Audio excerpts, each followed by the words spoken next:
Hi guys, good morning, good afternoon, good evening, depending on what time this video will be popping on your screen. I want to say thank you to all of you who supported me, who's been posting my videos on YouTube, on TikTok. I see myself everywhere. I'm like, wow, yeah, thank you so much. I love you.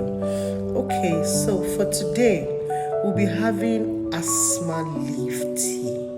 Yes, asthma leaf tea.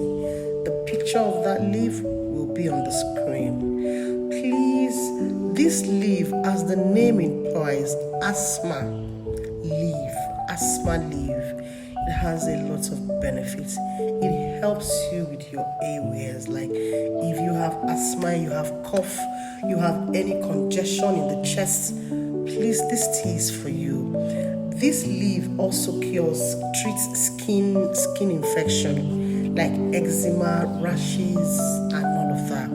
Yes, it has a whole lot of benefits, and I'll be dropping the benefits too in the comment section. Please do well to watch this video to the end and share it with your friends, your family, with your loved ones. So, like I always say, I'm not that preacher who only preaches and who don't practice. I practice what I preach. So join me as I'll be having my asthma leaf tea.